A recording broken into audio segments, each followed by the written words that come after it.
Hello, everybody. Welcome back. Today's episode is going to be me talking with a good friend of mine. His name is Larry, and he's got a story about when he got shot by the police 15 times and lived to tell about it. It's a great story, and I'll let him take it from here.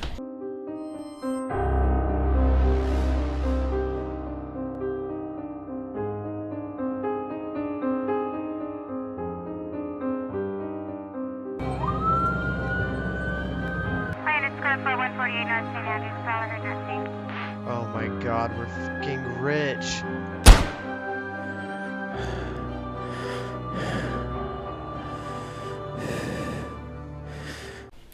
Hey, everybody. Welcome back. This is a special we're having for our 200 subscribers, and we are here with my old buddy, Larry. And I've known him for Long time. 9 years. Gotta be at least, yeah. 9 years. So, the first thing I want to ask you is, how did we meet? And what was that Chomo's name again? Steve. Steve, yes. Well, he was a guy that I grew up with. Yes. He actually lived a block away from where I live now. Yeah. And so I've known him when he was a kid. Yeah. And he was trouble then, and he's trouble now. Yeah, you informed me of all the trouble he was. Day one, I remember. Yeah. Well, maybe I'll start this out. Yeah. So I'm in my garage, and I am, the neighborhood bike shop dude, and I'm selling meth on the side. And here comes this guy that I've known my whole life. His name is Steven, and I'm like, Steven, what are you doing? What's going on?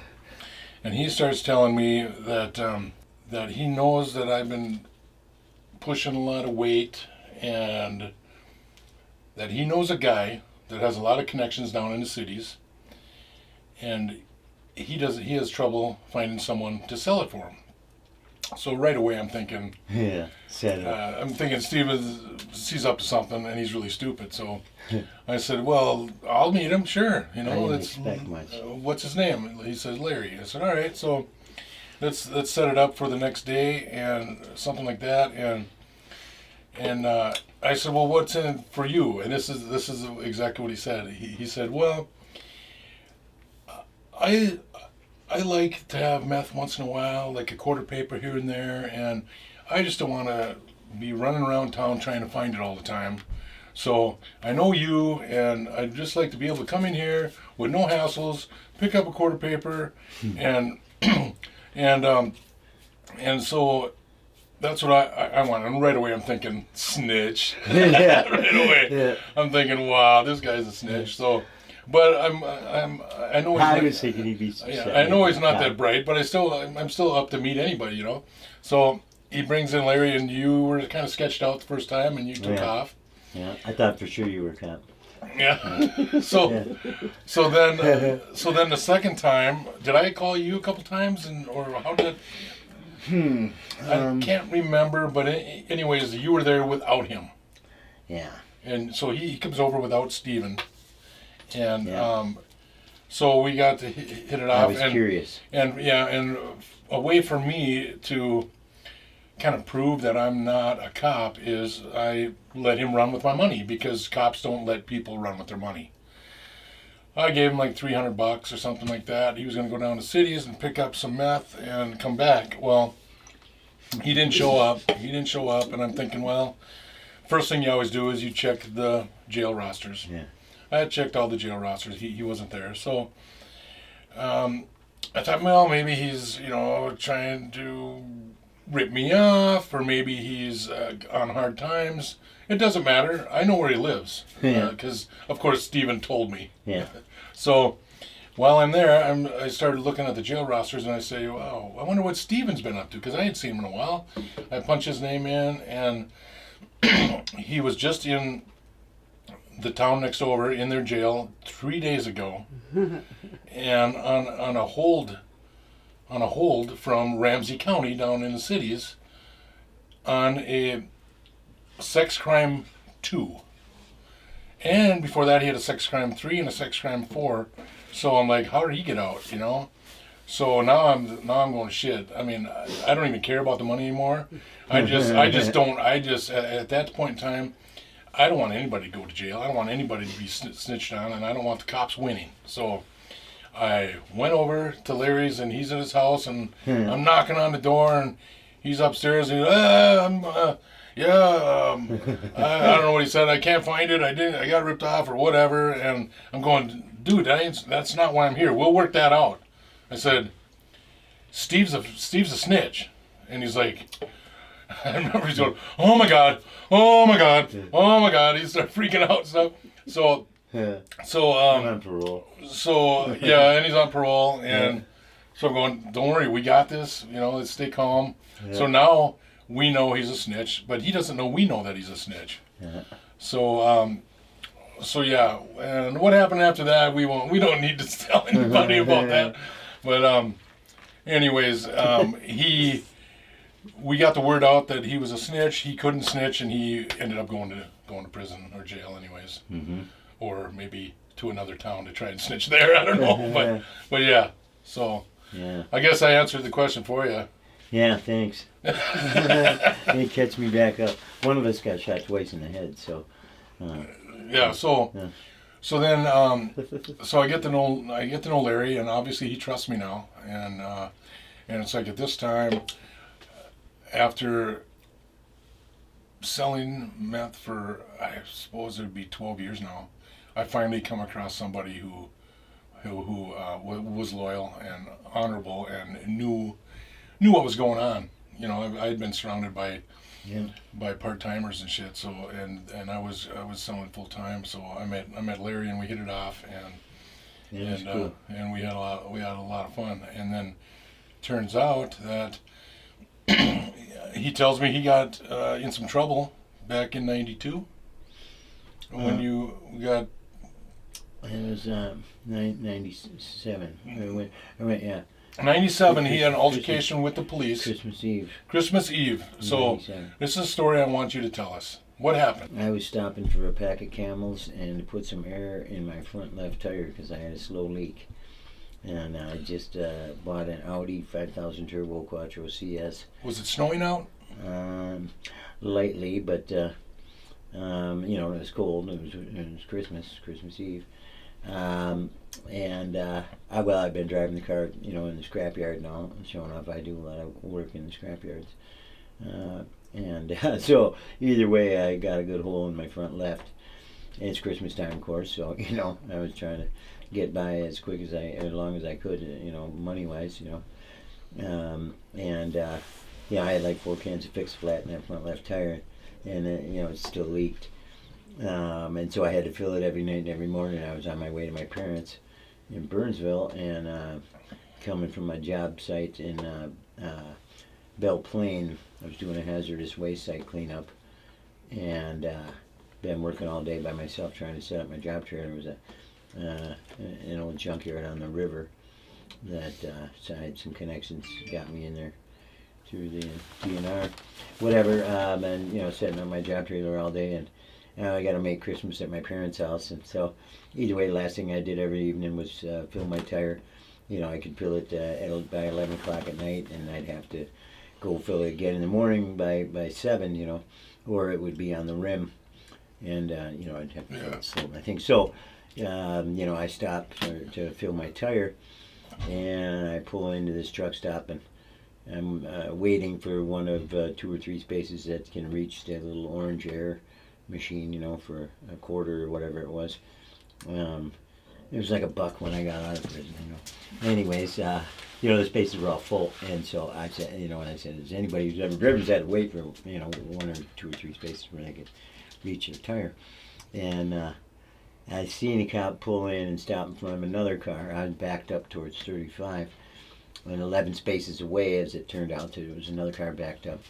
Cop stopped at that car, and she stopped at the wrong car apparently, because there was another cop somewhere. The cop was a female? Yeah. There was another cop somewhere in the truck stop that, the way we got it from the State Highway Patrol, Central Minnesota Communication Highway Headquarters out of Rochester, 30 broadcasts on it. I have Dolan at the Mega Stop, and 48, 46, I'm en route. That's this cop with the dog. And, because they know I always have a dog, I guess. And so here she comes. And it was racial profiling is what it was. And yeah, and we'll get to that. Either way, she stopped in the wrong car. And somebody pulls out of a space, and I can see the orange machine. So they pull out, and I'm pulling up, and I see the cop running around, jumping her car, and hit the cherries and the sirens, and pulls up behind me as I pull in. She blocks me in, you know. And I'm like, oh, what the hell? And another cop pulls up parallel to her, and they're perpendicular to me. And four-wheel driving on, I'm not going anywhere now, you know. Got two steel concrete posts in front of me, a Jeep on my right, and a Ford on my left truck. And,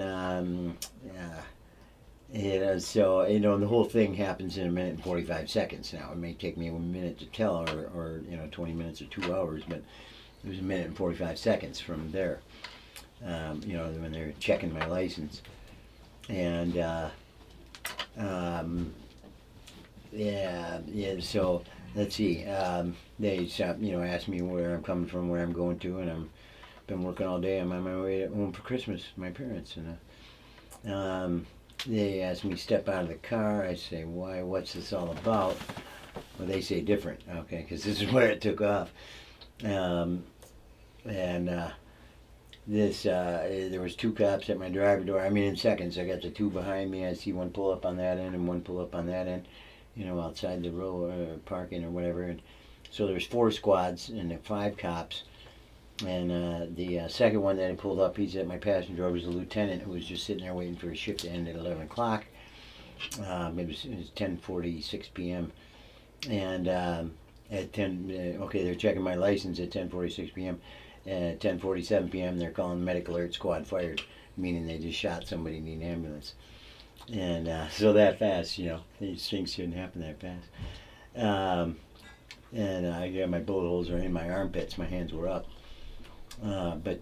You know, I say, why, what's this all about? And there was a woman in the passenger seat of the Ford pickup to my left. I could have reached out and touch it. And she's smoking a cigarette, got her window down because she's got her kid in the truck. Her daughter's right next to her, leaning over, looking too. And I say, what's this all about? Dude, there was a woman cop and a guy cop at my door. He said, just get out of the car, you son of a bitch. And I say, hey, you don't have to talk to me like that. You know, first up, I mean, my mom's not a bitch, and you know, whatever. It just takes off. I'm going to get out of the car. And so I'm rolling up my window because, you know, it's cold and whatever. He sticks his flashlight in, and I stop. I let off the two in front, pull their guns, and I put my hands up, and the woman's beating on the door with her, or on the window with her flashlight, or nightstick or something. It was a flashlight, as it turned out. And the guy on the right, the lieutenant's beating on that window. And anyway, my hands are up. This is how it takes off. When that window popped in on the driver's side, these two started shooting. I had a tire gauge and $10 bill in my hand because I'm going to go get a pack of Camels. They were less than $10 then. And, you know, put some air in my front left. And then one of them said he had something shiny in his hand. It could have been a gun, could have been a knife. I couldn't tell. This 18-year-old kid at the cash register number 1 said he saw me out there. He saw holding a tire gauge. So he could tell it was a tire gauge from in the store and through the window. And, you know, and that's what it was. I mean, I took a bullet through these 2 fingertips. That's where I was holding it. My hands were up, and the window came in. They just started shooting. And so, you know, and I got hit 11 times real quick. And, you know, and I'm watching the blood squirt out of my heart and my both arteries severed in both armpits. I took 3 in this armpit alone and 1 in this one. Both arms broken. Blew my thumb off my hand. I was having my hands up. My thumb was swinging over here. 1 through these 2 fingertips. Anyway, I got 3 in the chest and 1 in the head. Took a chunk off. And then she comes in and starts beating me with her flashlight. You know, broke my clavicle and cracked my head open. You know, screaming at me, get out of the car. And I never been so mad. I took everything I could do to get my car in reverse, and I slammed into her squad. I backed up like all of 4 feet and fell over. And, you know, and the car kind of went forward and, you know, bounced into the truck on my left because that tire was low, you know. And then the one with some bullets left, so it came around and the passenger side and put his last four in me, I fell over like that, and I took out one in the arm, one in the shoulder, one in the lung, and one in the head right here. And then I thought I was done for sure. I thought I was done in the first 11 shots, but nope. Then they dragged me out the door and started pummeling me, all 5 of them, kicking the shit out of me. You know, they used 2 cans of mace, and you know, Holy shit. yeah, it was nuts. Yeah, I'm bleeding like a sieve. I had 1/3 of 1 pint of my own blood in me when I got to the Regions down in St. Paul. Then they turned a helicopter away right in the parking lot. And Yeah, and I Googled it. mhm. And it's actually what you said, what's in their take of it. Yeah. But it all happened. And Yeah, when you first told me many years ago, Yeah. I couldn't fucking believe it. It's like, nobody can. It's like, who is this guy? You know? But yeah, it's all true. And so, see, like, yeah. So just to clarify, they pulled over the wrong car, which was you, right? Yeah, well, I would have been the right car of the subject because the lieutenant was there. They knew who I was because I grew up in Dakota County. I was in Lakeville at the time, and my parents lived in Burnsville. And, you know, so they know who I am, but, They profiled you. yeah, it was, I say, racial profiling because, you know, aside from they knew who I was, they said, you know, she said the reason she stopped me was 2 reasons. Well, number 1, I looked hinky. I'd never heard the word, but self-admittedly by her, she said it's not a law enforcement term, but it meant I had long hair and a beard and just didn't match the car. And I've never really had a beard. I mean, some crazy sideburns or a handlebar mustache or something, but, you know, and my hair was always in a braid or ponytail or some such. You know, they made it sound like I was running around like Ted Nugent, who's cool as hell.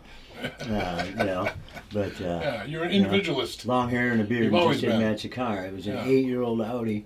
I'm a white boy in Lakeville, you know, Dakota County. I don't know if that means it's not like I'm some gangster, you know, wearing my pants in fashion non-conducive to a working living. You know. So then they haul you away in an ambulance. ambulance, yeah. And then what happened?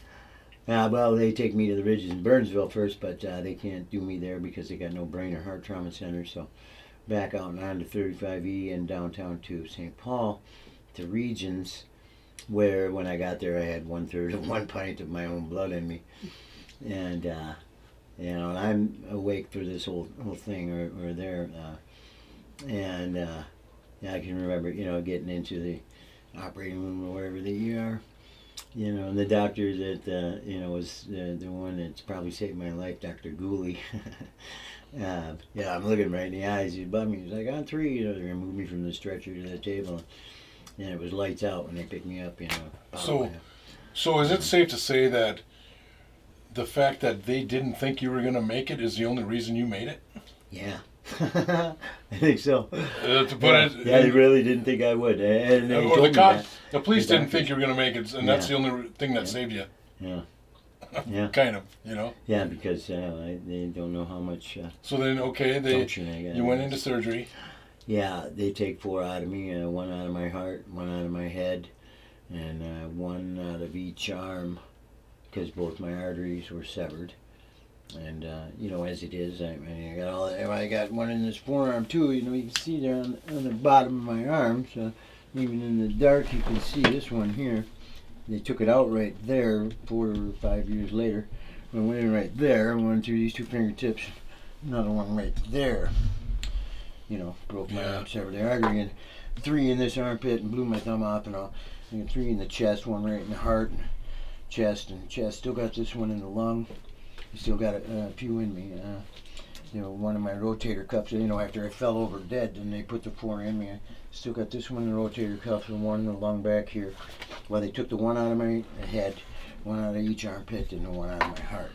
But they told me, you know, they took them out, and they didn't figure I was going to make it. Anyways. Yeah, and then so you're telling me this, and this is a time where I'd been at it for at least 12 or 13 years, and I'm thinking, because I'm in a small town, you come from the big city, Twin Cities and stuff, and I'm thinking maybe I should consider thinking about getting out of this. type of business, but I just met a cool guy. We're having a lot of fun, and Yeah. but it was at the back of my mind, and so yeah, I'm hearing these stories, and like, okay, we'll finish this one first, but so you go get surgery, and then what happened? Your dad was your best. He had your back the whole way. Yeah. Well, they didn't know at first. They're wondering where I am Christmas Eve. You know, I didn't make it. Thanks to you know, one good nurse. It was she called every Dolan in the phone book. You know, and there was a bunch, and looking to see if anybody knew who I was, and because the cops weren't helping, Right. and They weren't very accommodating, huh? no, not at all. If anything, but you know, it was. You know, and I was out. They were right there when I woke up too. You know, I had a tube in my throat and shit and stuff in lungs, and so I couldn't talk. But you know, there they were trying to talk to me, and you know, they like it when you say something against yourself or give them the evidence they need to convict you for whatever. Yeah. You know, they walked up to the car. They detected no odor of drugs or alcohol, and the woman next to me in court said I was perfectly compliant. You know, they say I escalated the use of force continuum from the instant they walked up to the car door by saying, why, what is this all about? That's what I said. They say, I said, one of them said, I said, don't make me have to do this. The other one said, I said, I don't want to have to do this. Like, get out of the car. And I was getting out of the car. You got a legal right to secure your property. You know, roll your windows up, lock your doors. I mean, geez, I was just rolling up my window before I got out. Yeah. And they stick the flashlight in, and you know, I'm off right away because he maced me too. You know, well, it didn't really affect me, and you know, a little bit, I guess. But either way, my hands went up. You know, and these two pulled out their guns. So how long were you in surgery? Were you in a coma or anything like that? I was in a coma for like a week. I just, you know, I went into it, you know, in surgery because, well, I'm, you know, taking a bullet out of my heart and my brain, and I didn't have any blood left. I was that close to death. Yeah, yeah. Now, where I was dead, I guess. I thought I was. I'm sure I was. So then when you come to, Yeah. you're a mess. A mess, yeah. You know, I can't talk because I got this tube in my throat, and breathing for me and all, and so it's like I started fighting the machine. So at what point did they bring you to jail? Or what? Well, okay, so I'm in intensive care for, I don't even know how long. I have a, well, what part of what happened, you know, and 4 getting months. shot in the head was my clock got, you know, shot out. I'd say Yeah, that. yeah. That's really the most. Your sense of time got affected. Yeah, because I used to be good, you know, on time, and, organize things real well, whatnot. Yeah. Well, that's yeah. why you're always late. Okay, sure, that's a good one. Yeah, Good it's one, a Larry. Perfect excuse. I mean, come on. Okay.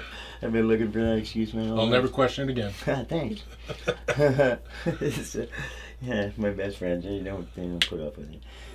I do try hard. So when do you walk around? Your legs are fine. Okay. Well, When obviously- when do they bring you to jail? Okay, so intensive care. As soon as they move me from intensive care into the next unit down, they're going to release me, and you know, to my parents. You know, I'm going to go to my parents' house, and they're going to care for me there. And your dad got a lawyer, because your dad is Yeah, well I've off. already got a lawyer. Okay. Yeah, Yeah. but we weren't expecting all this. You know, they bring me my discharge papers from the hospital, and I sign them and stuff. So you already got whatever I could do. You've to already sign got a them. family lawyer. Yeah, Okay. Yep. yeah. You know, it was probably a good thing that way. I've been in some trouble, Yeah. just a little bit. I mean, obviously, I hadn't seen a cop in, I say, 10 years, short of a DUI 5 years before this. Well, that's why me and you nowhere hit it back off. with the law. Me and you hit it off so well because we virtually have never been caught. Right. Yeah. For And I doing- never had for any of this. I don't have any Right. drug crimes or anything like that. And Correct. Yep. So, So yeah. you So know. we hit it off pretty good. Yeah. Well, I guess I did. You know, I had an attempted possession with intent to sell in 80, you know, 10 years before getting shot. I was 18 and Yeah. attempted possession with intent to sell. My lawyers now are like, "What the heck is that?" Obviously, I That's another story. yeah, We'll another continue story on to another this time. one. And so Maybe there today was yet. just that, and okay, I'd gotten a bad accident. You went home. I went 18, anyways. It does kind of play into it, that attempted possession with intent to sell, which is all right. And then 10 years later, they say out of it that the reason they shot me, in the paper Christmas Day anyway, was we had to stop this murdering, drug dealing thug from getting on the highways and possibly killing would-be holiday travelers. That's a direct quote. Yeah. Possibly killing would-be holiday travelers, and I just drove 50 miles across country, and didn't kill anybody on the way there. So then you're at your dad's. Yeah. Enjoying New Year's? No. Yeah, it's- I went no, out by New it's- Year's, but right, it was right, like right. February. Okay, wait. Okay, so I'm going to get out of the hospital, and then the nurse brings in some more papers and says, "Oh, I forgot. We got to put these on the back," and she staples them onto my the discharge papers, and walks out, and I look at I decide to see what she'd put on there, and it says address released to or discharged to Ramsey County Jail, and I'm thinking, what?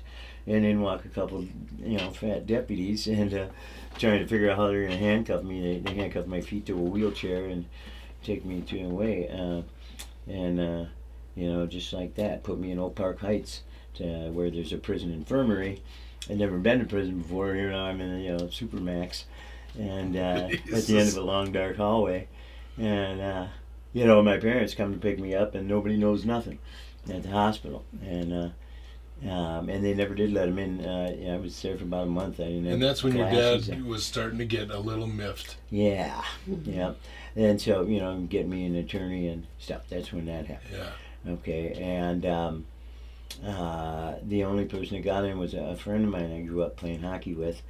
And he just got out of Desert Storm, and he was a preacher now or whatever. He spent some time in a Lutheran monastery in Germany after Desert Storm, and whatever. He came over here, and he started a church of his own, the Clear Rock Church, and he went to my parents to buy computers, and they tell him what happened. Well, he made it into Oak Park Heights anyways.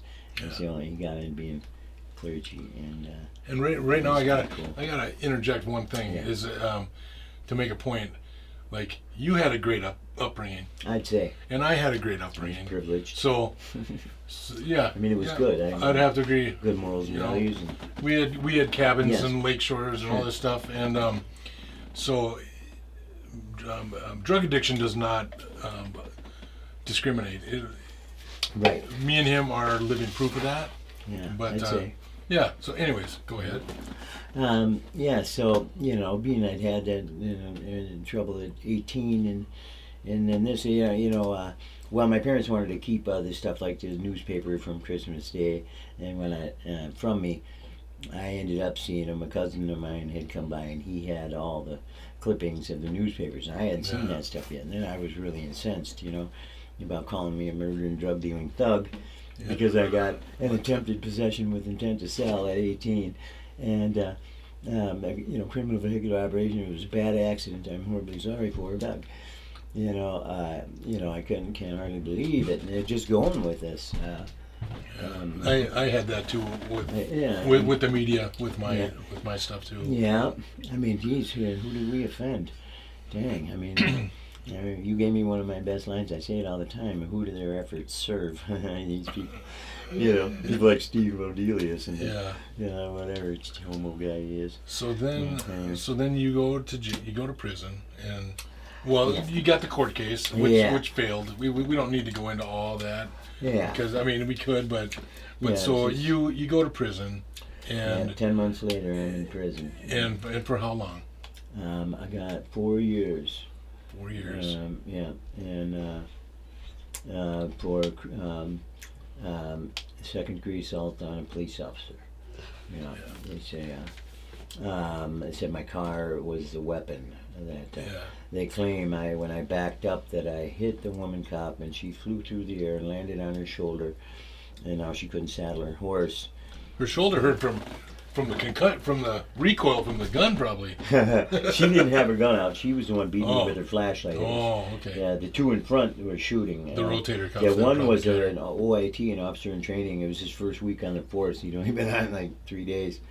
Yeah. And they made videos of it that I remember when I'm seeing your, Grand Theft Auto stuff that it reminded me of this because back then, I got some people that made videos of my version of how things went down. There were 5 of them they made, the women's and stuff. And mine, I said the cops had their eyes closed, and it was so cool that they look just like your Grand Theft Auto. They look almost real. Well, you're not a video game player, but No, so I was a I was little never bit. good at it. That's why nobody ever let me play. I was a little bit. I was playing a little bit, and I played Grand Theft Auto, GTA 5, and Yeah. all of a sudden I'm playing this game, and there's cops in this game, and all of a sudden a little scene from the game reminded me of your story. So I'm like, Larry, come on over, Yeah. and I put on all the cheats, so he had unlimited power, unlimited weapons and stuff. That was great. And I had it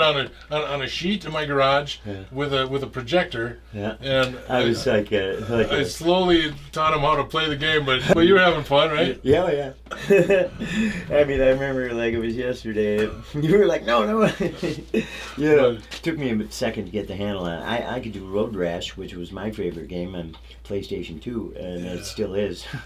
It's the only one I Steven, played. did you have a question? Yeah, so when you were fearing for your life, at some point I'm sure it kind of set in that you might not make it through this.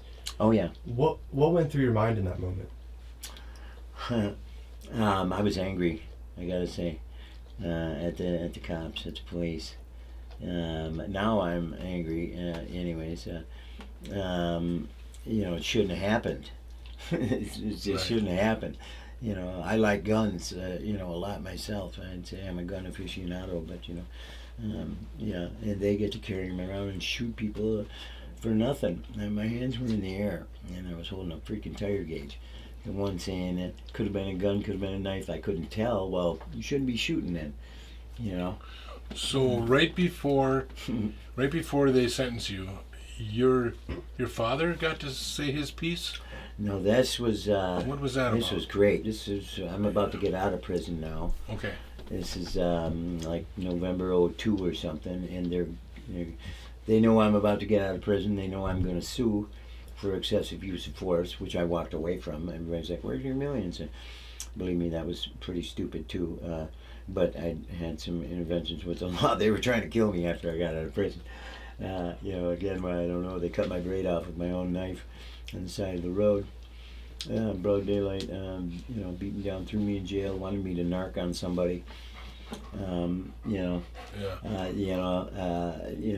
There was never any charges or anything from that. I don't know. So I know you told me When that about came your out. dad making some. Okay, I'm about to get out Okay. of prison. They're giving the officer that shot me, one of them, the one that wasn't an officer in training, he was a sergeant. They're giving him a Medal of Valor because they want to pump it up to be like it was justified. Right. For when I get out and sue him. And, I'm out like a month or two out of prison.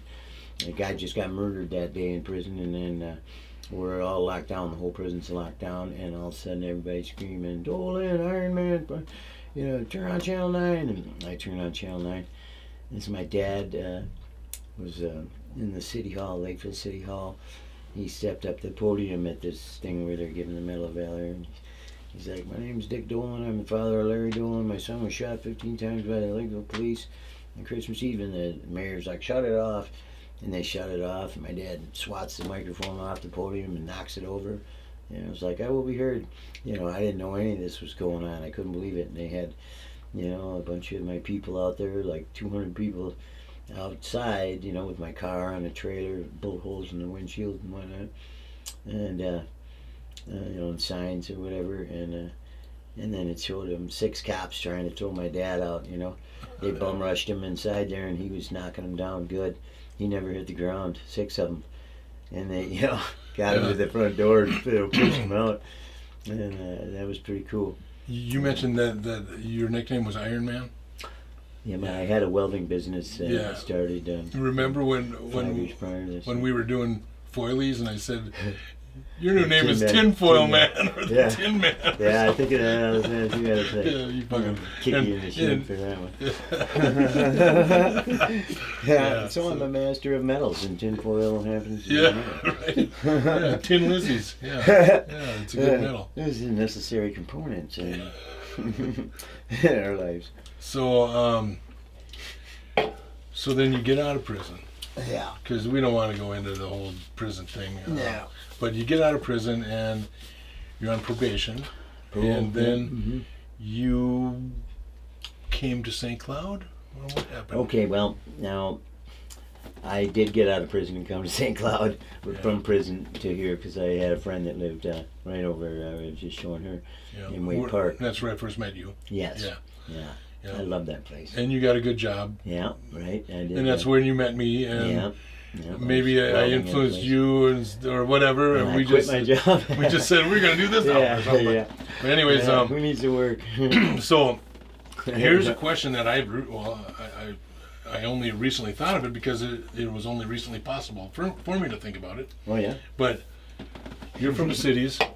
Yeah. When Same. George Floyd died, what was going through your mind? Oh man. You I've been know, wanting to ask you this. yeah. How I mean, I could relate to this situation. It was great. I thought that all these riots were taking off. I was all all for it. Right. Look at them now. In one of your You old know? neighborhoods, I'm sure, because you've Yeah, been everywhere. you know. I have too. And at this time, my daughters were living down in Uptown. Yeah, boy, I'd be worried if I was you, Yeah. for their safety because it was. Well, now That's after great. that incident, they moved out of state, Yeah. which sucks, Yeah, but okay. no doubt. Yeah, I suppose. I mean, I know Yeah. how it is. I'm But now I can separated travel from and my go visit. daughters, So. too. Yeah, freely, Yeah. and that's cool. I'm glad. You made it out of it, virtually unscathed. You didn't Yeah. get shot, anyways. at Right, least I didn't get could- shot. Yeah, could So- have happened that way. I was. So one of the stories that you told me that is unbelievable, that it still gives me chills. The motel room with the Ah. two guys. That was crazy. Yeah, they were gonna kill me. Tell that story. couple Mexicans. I'm just out of prison days, and I'm right back in action, and going to get a pound and Pound of. of crank, and I Yeah. call it crank, Right. the fast stuff. And so I'm in a motel, and at the same exit I got shot on, 70 and 35 in Lakeville. Right across the street was the truck stop I got shot at, and across the street here is Super 8 Motel. And I'm in this room with a couple and I realized things aren't going well. I got my money sitting on the dresser, and the dope sitting on the dresser, and one's in front of me and one's behind me. And typical Super 8 got two beds, and thankfully I'll say the anchored down nightstand table and the beds. You're not moving any of this stuff, And the one behind me is like between the beds and TV and stuff in front of me, and the dresser, and the one in front of me, and he looked over my shoulder at the other one, and I knew that I could just feel it before something wasn't right. And he looked at the one, and I grabbed him real quick, and the one behind me jumped on my back and wrapped his legs around me and choking me out. And I'm socking this guy in front of me. I had him good on the shirt, slamming him, but I'm gonna pass out. I remember thinking, "Fuck, you're gonna kill me." And when I went out, I passed out, and I came to. That guy face to face on me. I pulled him down with me. And the guy on my back hit his head right on the corner of the nightstand thing. There's not much room between the beds and the nightstand. Every time I'm in a Super 8, I think about that. How they're all just the same like that. Yeah. And either way, he's out of commission. The one on my back, he busted his melon open. And, So you got. yeah, the guy in so front of he's me. out. Fortunately, I got him pretty good, but it took everything I had. I felt like my arms were rubber. I remember trying to hit him, and I was like, I'd just been choked out. So much so that both my eyeballs were blood red. I had no whites in my eyes. I didn't know this yet, but I make it over the guy, and I grab the drugs and the money, and I run out the door. Now they brought me in at the end of the hallway, but I went right out the door and past the front desk, and people checking in, and I'm falling on the ground. I can't even barely walk, but I'm moving. I get out the door and get my buddy's ride. Go, get out of here. So I won.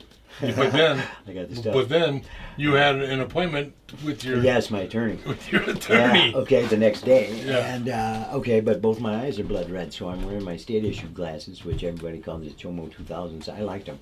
Mine were tinted, though. I was like one of two guys in the whole prison system that had tinted glasses. Right. 'Cause I had, yeah. Anyways, I figure I'll wear those, and nobody will notice. You know, so I'm sitting at the table, and my dad's there with me. And I got a dream team, you know.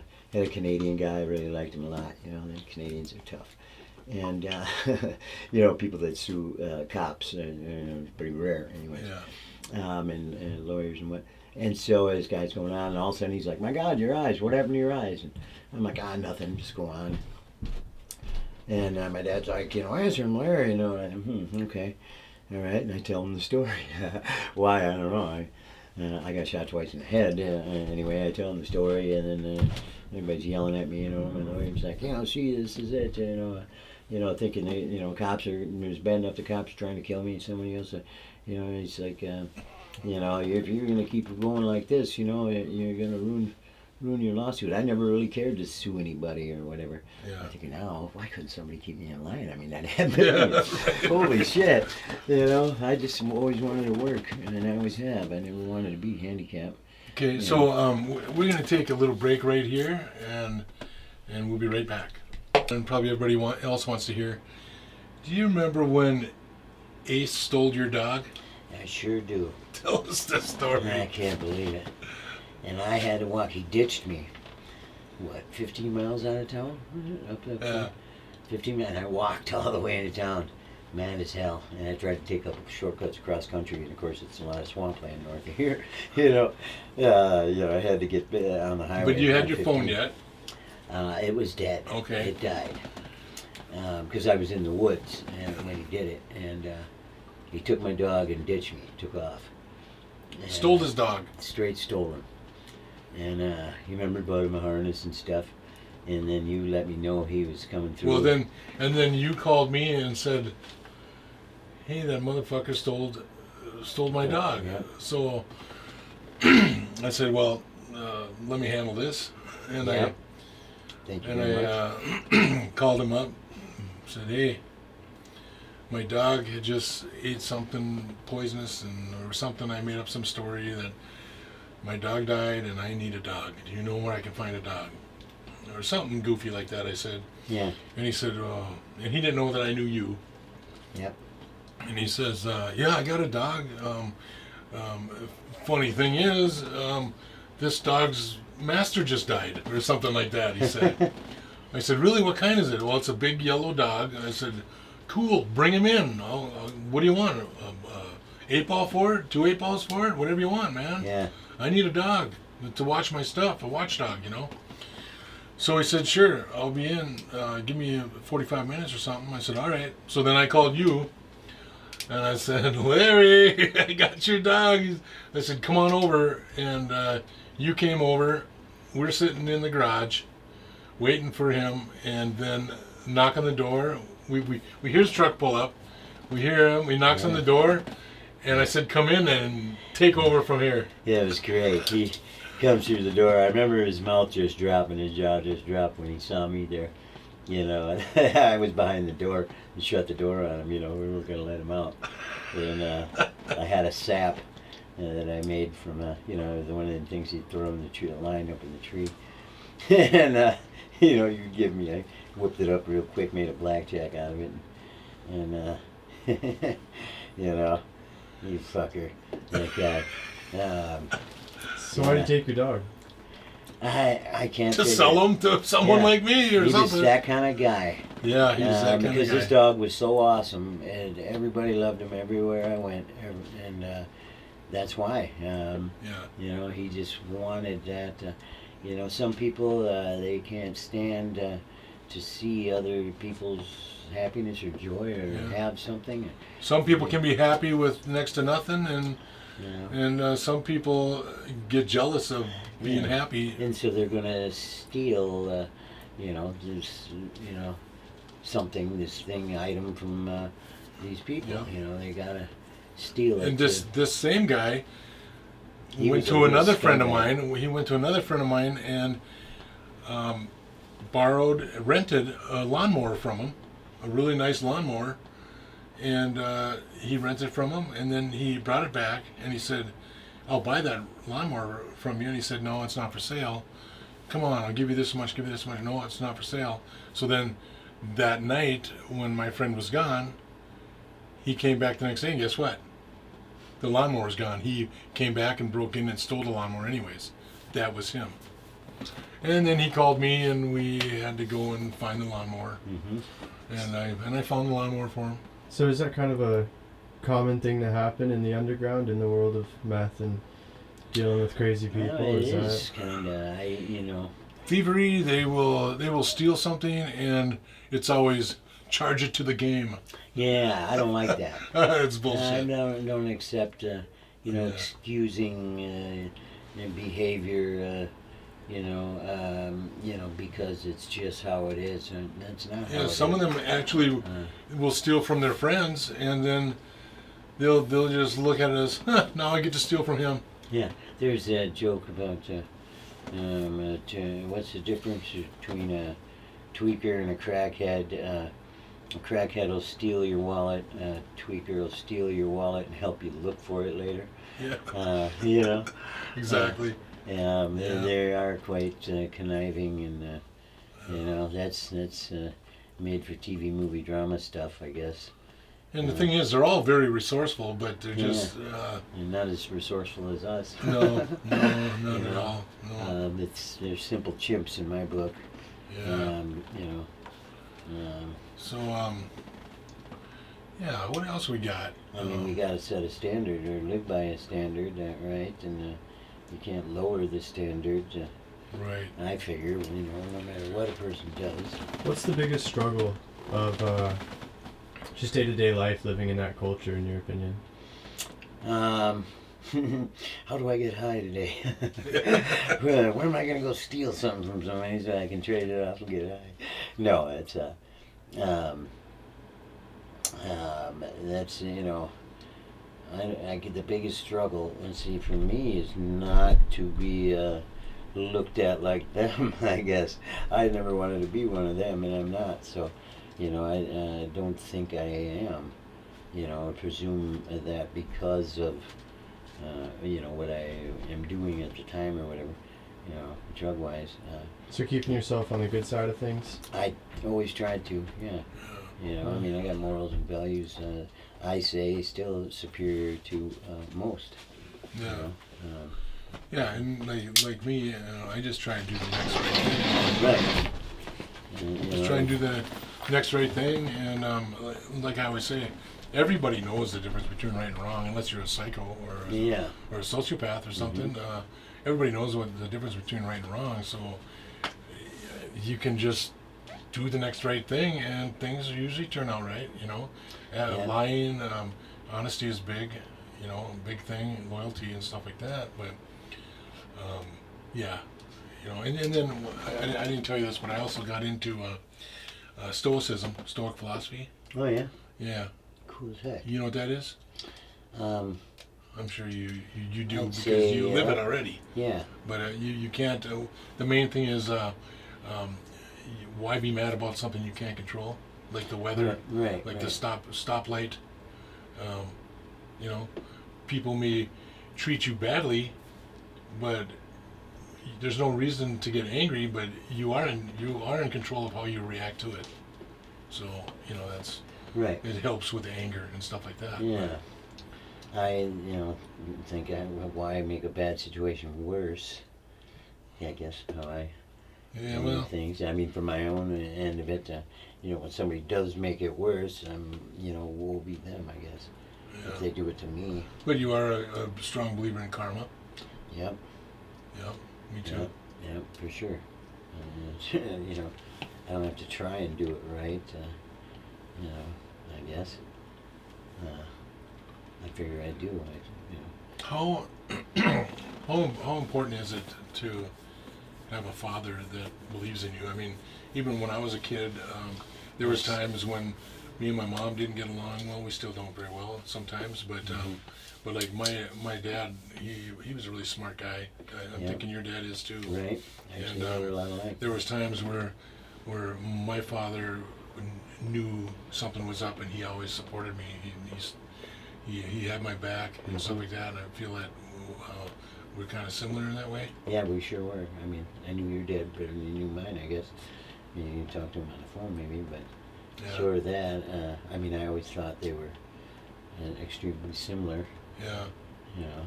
They're both driven by money, Yeah, right? the success, you know. Success, yeah. You Yeah. know, I have that too. You know, the successful completion of a project, a plan, a goal. Yeah. And you were an entrepreneur at what age? 8th grade? Yeah, 12. 12 was years my old. First business, yeah. Yep. Made my mom a Christmas present that, you know, it turned into a huge thing. You know, it was a wooden animal. It was a reindeer. Because my birthday's around Christmas time and what hers too. Let's see. Anyways, I make her this reindeer and just took off. I had enough boards to make 4 more. I walked around the neighborhood selling them. I knew I was a cute kid, you know.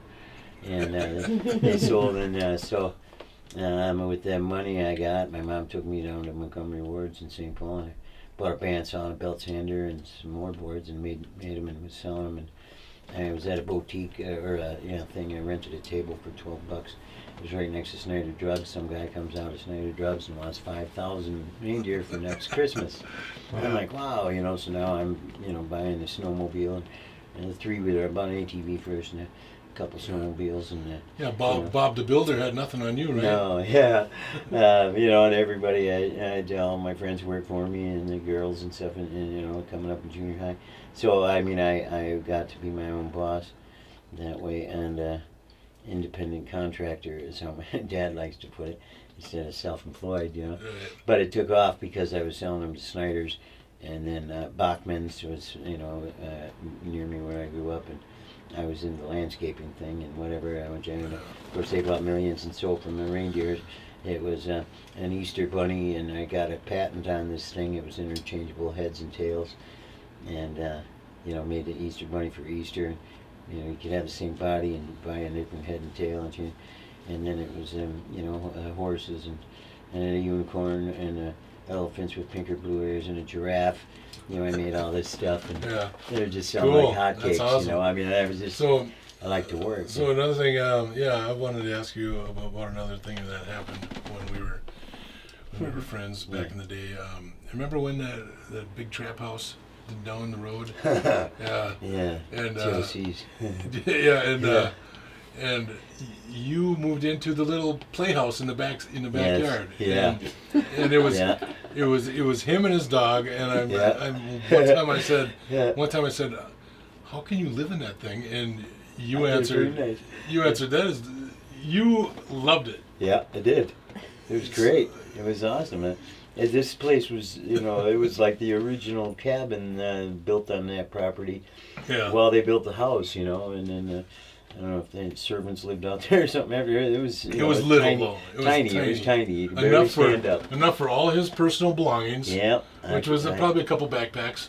Yeah. Yeah, Well, give you or know, I take. traveled pretty heavy. I guess I still Yeah. do, but But it was Yeah. enough for that. Yeah. And your big dog and Yeah. you. they were comfy. Yeah. was awesome. Even in the winter. Yep. Yeah. And a little heater in there, a little propane heater. And Yeah. And then while all this bullshit was going on inside, Yeah. all the Trap house, total trap house. I mean, that was the first time I'd heard that saying, trap house, you know. yeah. And, you know, they were taking over the house from this kid that owned it. And, you know, he was a punk. And, you know, but still, I decided to champion him. Yeah. You know, he had nobody. And the scumbag that, you know. And then Nate moved in. Nate, yeah, taking over the house, and I didn't like him. I do trees. This guy was in the tree business himself. He was just a dumb junkie in my book, you know. And then him and his Yeah. girlfriend, obviously they burglarized or ripped off some antique store.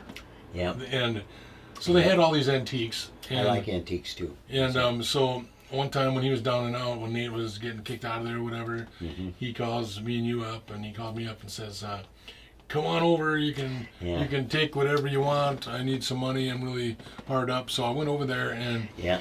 I said, how much for that Coca-Cola sign on the wall? He goes, give me $50. Give me a half ounce or something, or a quarter, whatever it was. I said, all right. I brought it home. I put it on YouTube, and I made $560. Yeah, out I of it. remember. Yeah. And I was always good at selling that kind of stuff too. Yeah, yeah. And so I wanted in on that. But I know you were But you kind of didn't mad at the deserve it. time because I was in the I was in the shoes in the driver's seat of being able to buy that stuff, Yep. and you weren't at the time. I was so just a driver. yeah, yeah, You know, I'd wait out back for you. And, yeah. you know, keep a watch. But as it were, it was good. I mean, I wouldn't say Yeah. I was mad or anything. No, but I stepped right in, you know, because they Yeah. ended up hating you, of course, because they couldn't handle your magnificence. I say, we grace people with our magnificently wonderful and superior presence. That's what I do when I say it. And, Yeah. my girl does it, and Yeah. you got to have a magnificently wonderful. but and we superior were presence. kind of different than the rest. Yeah. I mean, we didn't Yeah. let them know that. They didn't. I- They didn't know that. I call it being an appreciator. We're Yeah. appreciators, of, if not our own efforts, of our people. But yeah, and then going back about the when I got raided. Yeah, Yeah, it sucked. you. Let's see. Yeah, that was a weird time. It was. I remember, and I knew it. I'd say you knew it too was coming. Yeah, we you were knew there. we knew it was coming. Yeah. But my plan, like I've said before on the channel here, that I didn't have a felony, and I planned Yep. on just getting caught with a little bit, and then Yeah. getting the slap First on the time, wrist, but yeah. getting thrown into treatment, and then start my recovery. You were never scared of much, anyways, but thought you had it figured out, and that seems completely Yeah. logical. I was like, you're right, because I remember bringing it up to you. I was concerned. Yeah, you we know, had it dialed in pretty good though. Yeah. And short of that, I remember leaving here and going out as they were coming in on that one. And I always tried to help out around here just because, because my dog was here too, so I'm gonna pick up dog shit or something as well. Your mom was always, down on me, because I don't know, I had long hair and stuff, Yeah. and but. I don't like that guy, Larry. She said. My dog had jumped the fence, and she was scared for her little dogs. And Eric was a good dog, Yeah. and but I still, stayed that way. I just Oh, my take out dad the liked you? trash. Yeah, I Like- sure did. Yeah, And, that's cool. Yeah, and, I did, do stuff of my own volition around here, because I'm trying to keep it up. I guess. I felt good doing it, whether it was. Well, you were there. You and your wife. You were pick up the there. Trash, or, You were there for during a hard time in my life when yeah, after I was. after my wife passed away, Yeah. and it just so happens I met that other girl, which introduced me to a big dealer, which made me kind of that's where I kind of went off the rails. Yep. I was, I really didn't give a fuck. It was, Yeah. it was a Yeah, bad way. You weren't scared at the point where I remember thinking you should have been. Yeah. I can remember saying it, because you playing GTA 5, but But yeah, there was. I still didn't know what was going on with my grieving and with my stuff like that. Depression. I've had depression the whole time. When did it start? I think after they took the pills off the shelves, is what I like to think. Yeah. Were you into the manufacturing too? Yeah, I was. Yeah. Well, I was. I was very. Everybody was back then. Basic, I beat a manufacturing case. You did. Okay. Yes, I did. All my just friends because of my superior morals and values and what. Yeah. Right. They didn't. They come into a place and they didn't find my blood on any syringes or, stuff like that. And people's saliva on cigarette butts and beer cans, and I put my cigarette butts in my pocket, just because I don't litter. Right. Simply, and I wouldn't Yeah. drinking beer while I was trying to get something done, and that kind of stuff. I guess, as it were, and I don't just throw my garbage out to toxic waste, in the Yeah. earth or whatever stuff. So And that is like one of the main factors that made them want the working labs worse than anything. Yeah. Was Yeah, because of the sludge, because yeah, of these dumb fuckers. the toxic garbage that they're Yeah, throwing on the right. streams and shit. Yeah, right in the lake and whatnot. Oh, great! Do it in the fish house, and you drop it down the hole. They come, yeah, but you just poisoned, the whole Right. ecosystem. Right. What are you gonna pay for that? Right, just a plain gallon of motor oil pollutes Right. 1 million gallons of water. Sure, just pouring it right on the dirt. Yeah. So think about that, and I guess I always knew that stuff. And again, as you do things, properly, it should be successful. Yeah. The successful completion of a project to plan and goal. Yeah. But as it were, shit happens, poop occurs. And the one, as a partner of mine, he's like, oh, I thought everybody there, he's stealing stuff and tucking away his shit, with hoses and filters or something, and charging sludge. That's what got him caught up and brought it in. Yeah. And it's pitiful. And then people, I never considered you homeless because you always had a place to live, but the only problem was people who let you live there would end up stealing your shit. Yep. And invariably. It's a very common occurrence with in the meth world. And it happened Once- down there at yeah. Dollhouse. Once you get ahead a little bit, then they rip you off. Yep. It happened on the dealer end. So with all the hard experiences you've had between getting shot and the thing in the hotel and just all the other experiences, is there one that really stands out as a moment of growth in your life where without that experience you wouldn't be the guy you are today? And how did that help you grow? God, it's got to be all of it.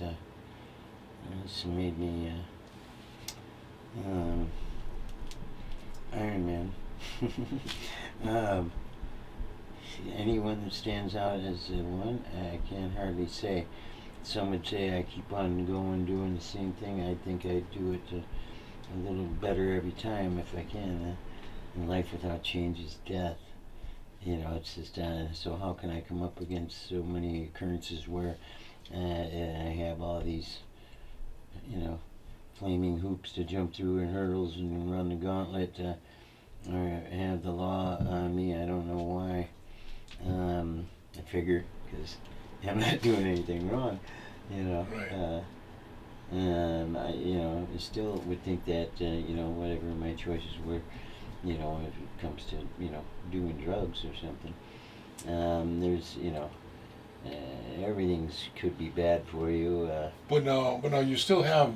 I mean, we've talked about this in the past. You have anxiety with police, and you have I still do. there's some mental health issues there with anxiety. So you're self-medicating. Yep. Um, That's, but you're working on that now. yep. We're gonna take care of that. Mhm. But one question I want to ask you is like, when you first met me, did you feel the same relief as I felt when I met you, kind of? I think so. Because it's like when I met you, it's like, here's a guy, the total opposite. I mean, he came from a big city, Minneapolis. I didn't, but we had a lot in common. We were kindred spirits, I'm sure. Yeah, and Mhm. and no one else. I can't say no one, but a lot of other people didn't like you. Yeah. But And when it came to us, it's a lot of them around here, were jealous, I'd say. yeah, but see, this is and the reason they don't like you is they didn't like you is because we're in a small town. A lot of these people have never even moved out of town ever. Yeah. I mean, I moved to not Wisconsin Yeah. for 3 years, and what I learned there just from being away from this small town and how shallow-minded that they are, and not open-minded they are. That's part of it. That they're just like ignorant. I Yeah, guess is what ignorant. That's it, exactly. and If there's- it's okay because they don't know it. So Yeah. so Yeah. You know. I don't know about that, but that's the one thing I don't like or hate is stupidity. And I try not to hate anything, but I don't like the ignorance. I mean, you don't have to, be super smart and know everything, but you can. Yeah, hate is such a strong word, and that's Right. why I don't like to. that's why a lot of other people use it all the time. Yeah, I try not. You to. know? Yeah. But we don't. Mm. So Yeah, we don't like something.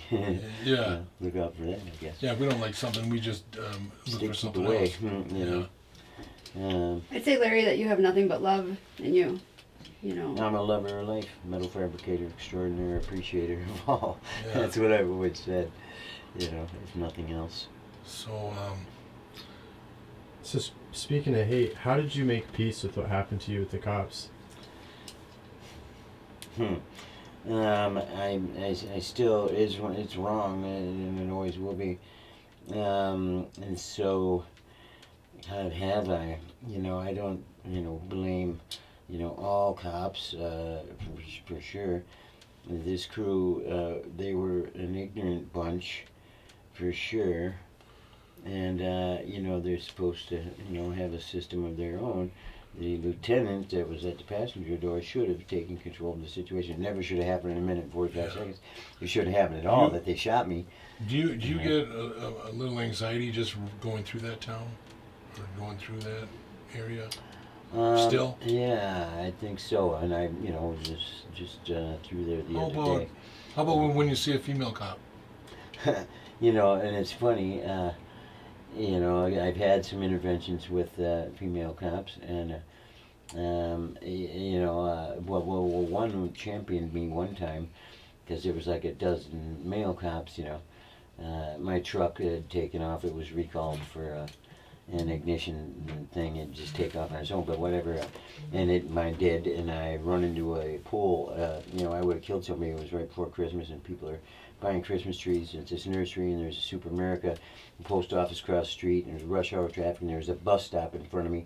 I'm doing 80 miles an hour down West 7th, and the thing took off, and I normally would just shut it off, put it neutral, and restart it, and it would go. But this time I shut it off, and then I went to shut it off, and the ignition came out, the whole ignition, key and tumbler and all, and I was like, holy fuck, and so I had to navigate traffic, and I didn't want to, run over this bus stop full of people, and I hit this pole. My bumper was wrapped around that pole, just tight, like, keyway, and I broke my nose. Like a cartoon. Yeah, I mean, it really was. I was in awe. And, and a mortar and train pushed up in the truck. It was 4-wheel drive, and it had a plow carriage on it, thankfully. But it still, I was doing 80. And, that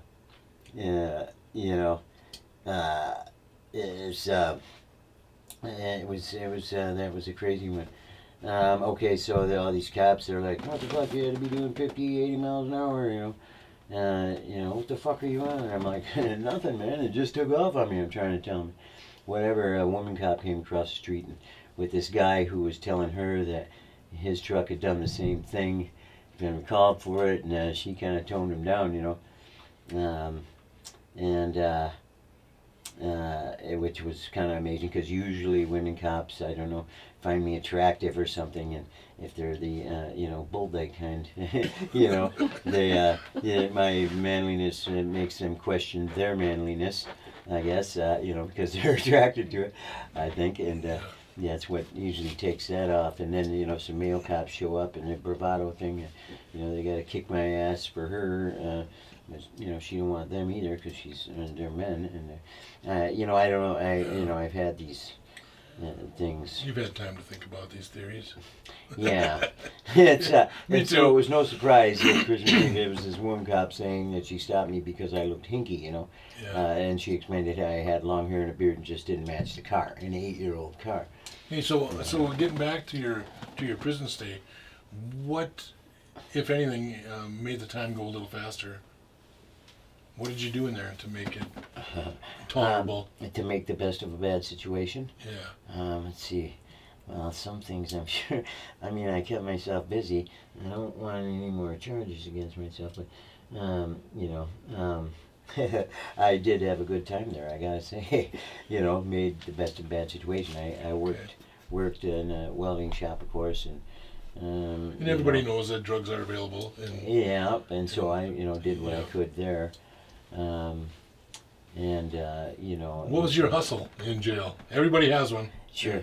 Well, I would, take your hot pot and make it, I could make it boil, much less boil, because, they have, rheostats on them that Yep. prevent them from getting hot enough to really be functional. Right. In my book, you It's want governed down. Yeah, and so it takes forever to heat something up, Right. and when it is, it's not quite heated up. And you so, can fix it. Yeah. Okay, that's your I could, hustle. Right, hardwire it so that you plug it in and it's boiling in minutes. So everybody on the whole wing was having fondue? Is what you're saying? Yes, the cheese melted great. Yeah, okay. Yeah. Because that Rex fondue and it doesn't.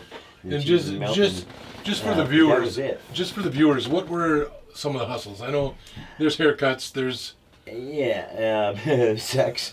Yeah, I mean, it wasn't mine, of course, but people selling it, from making candy, Yeah, out of the stuff you could buy there in Yeah. the canteen. and then there's And, some tacos people would artists would make and, yeah, Christmas cards for and people's envelopes kids. and or cards. Yeah, they do that for a pack of noodles. Yeah, Some of yeah. them are pretty good, and they hit you. That's the first thing Jewelry, you come at. beadwork. Yeah.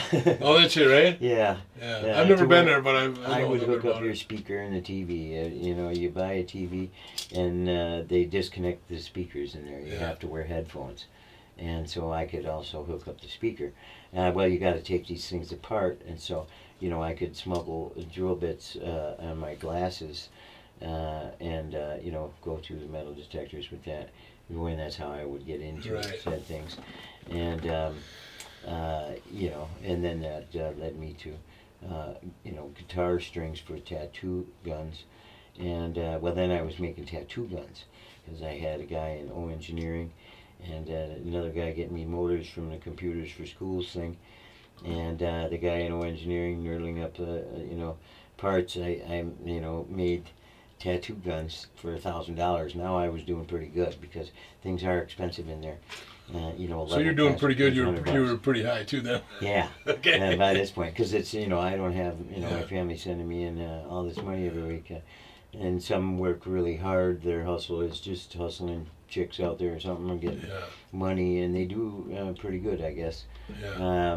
But Could you smoke in prison when you were there?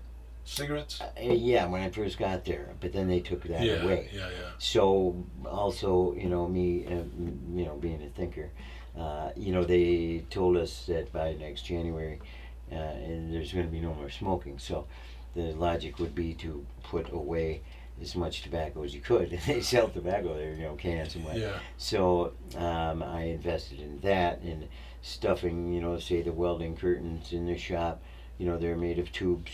Anything that had a tube, legs of tables, I would stuff tobacco in and cap it, and then when the time came, I was busting it out, and of course the stuff was all really dry and very hard because I packed it in there good. Yeah. It was almost we had to chop shit up into 6-inch chunks just to get this tobacco out, but it was still tobacco, Yeah. and that kept me going. And then when they took porn away, I did the same thing.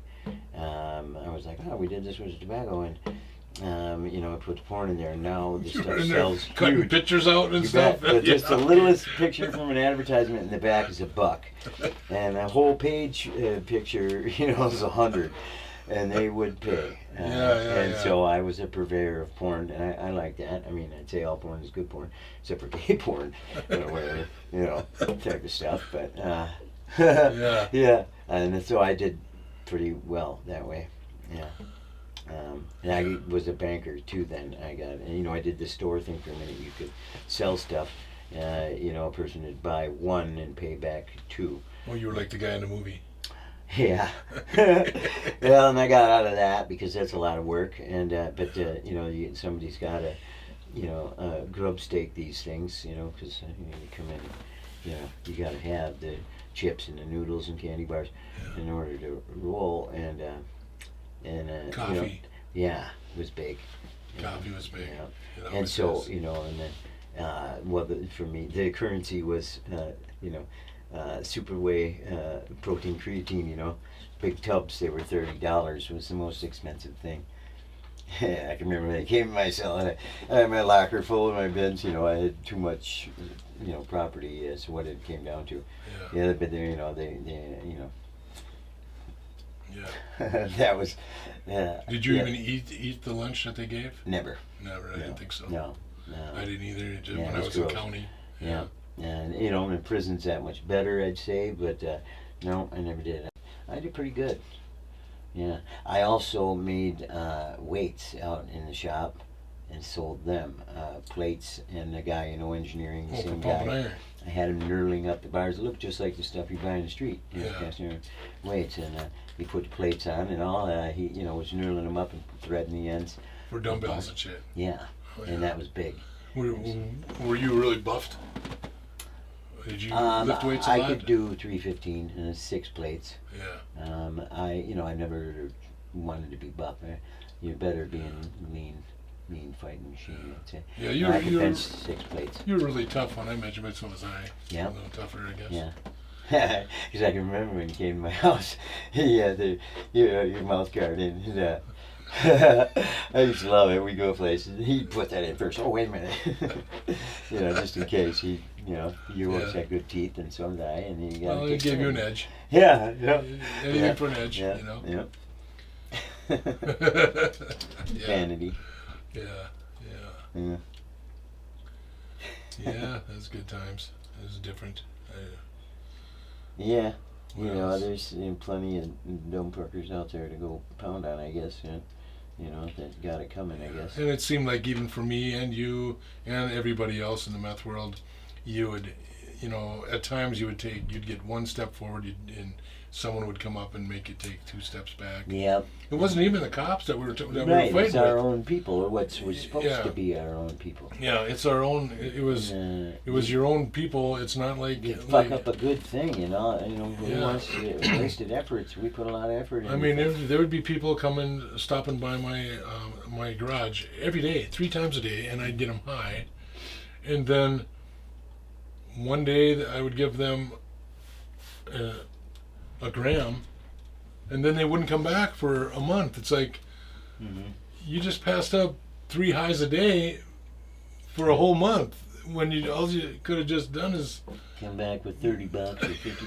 yeah. You know, I just didn't they understand take it it. somewhere else. I didn't understand it, Yeah. and it Because they got. was I didn't, really, I still really. can't. Yeah, I still can't. I still yeah, can't understand it. why? But that is why a person should not do meth. There it is. It Because- does have an effect. Yeah. They do it in excess. It's just like anything else. It fries the brain cells. Alcohol. Yeah. And. But it was, like they always say, you think you've seen everything. And today. You've never seen everything. Yeah, no. Because there's always something that comes up. It's like, what the It's hell? crazy. So yeah. So has the game changed at all since fentanyl came on the scene? Oh man, yeah. And that it has. To what end? I don't know. It must have somebody's purpose out there, but yeah, it's That was right when I left. Pretty in much. everything. It's in everything now, and why? Are more people were getting sober or something, or the treatment's taking effect? I don't know. Why they had to do that, and It had to do with the pharmaceuticals selling all the oxy. yeah.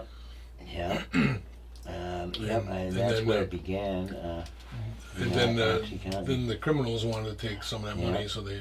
And it's like, and I myself, needing pain pills. I've broke my back twice, and cracked my hips, and Yeah, now you I've can't got get pain shot pills. 15 times. Heck no, I got to go to pain clinics and jump through flaming hoops, and I got metal in my foot, and so, I Yeah. try and do the best I can without it. But that stuff is, Fentanyl has made everything so extremely scary when it didn't used to be. Oh, and methadone is the worst thing for you. I mean, I drove people down to the methadone clinics when I was driving medcab for a while, and I've heard all the stories about that. It's twice as hard, 3 times as hard to get off of methadone than it is to get off of heroin, Mm-hmm. which is interesting in its own way. But Right. I have friends that wouldn't have hurt a fly that are being charged and held right now on first-degree reckless homicide charges for having that stuff show up at their house and someone dying. Yeah, people. Numerous dead friends. Yeah. So scary. It is. It's not how it used to be. Right. And people do anything now for these things. Yeah. So you gotta watch your back. So how has legalized marijuana changed your life? That pleases me. Yeah. Yeah, because it's I've always been an appreciator, of course, and so you don't have to worry about getting in trouble for that. I kind of feel sorry for the people who have anxiety if they smell a skunk. Yeah. Like maybe someone who is viciously attacked by a skunk might have some hard times nowadays, right? Yeah, because it's everywhere. You go into every apartment, it smells like a skunk. Yeah, it's Like, crazy. I know it might be, just my door's at the back of a long hallway. You Yeah, I pass was a lot there of doors, yesterday. Yeah. And you wouldn't believe. I mean, it's obviously they're smoking in there, and I think it Yeah. smells pretty good and whatnot. But it's Yeah. just that way everywhere. You get the train station, Yeah. the store, the sidewalk. And you got people. I can say smoking. I don't mind it. I don't either. It don't bother me. It shouldn't. There's no trouble there, but they're even putting fentanyl in that. Yeah. So And weed? yeah, Yeah. Pretty annoying. yeah. And again, what isn't it enough? To get people addicted to it to buy Yeah. more? I can't see the purpose. So Yeah, I've there always is. had a question about that. People, like Halloween, parents will always say like, "Oh no, there might be drugs in the candy or whatever," and my thoughts always been, "Yeah, and that's expensive. So who's giving out free drugs?" You know what I mean? Yeah, right. Yeah. So why are people putting it in weed? Yeah, I don't know. Cheaper buzz, keep them. Keep them on it. That they might want to come off it. I guess They when can you make get- really Heinousness. low grade weed, better grade weed, I guess, in their eyes. That could be it. That drug turns people into something that's not human. Yeah, I did hear that this Halloween some kids did get some THC gummies. Wow. Why they make them shaped like gummy bears, I have no idea. Yeah. Why they would do that, Yeah, But- and that is exactly true. They do. I mean, I've eaten them myself, and yet they're gonna, take away menthol cigarettes because they make kids want to smoke because of they're flavored. Yeah, they used to put a picture of Bart Simpson on acid Yeah. Yep. in the old days. But yeah, we're gonna take a break right now. But thank you, Larry. It's awesome. We will talk again for sure. Yeah, I hope so. Yeah, awesome. Absolutely.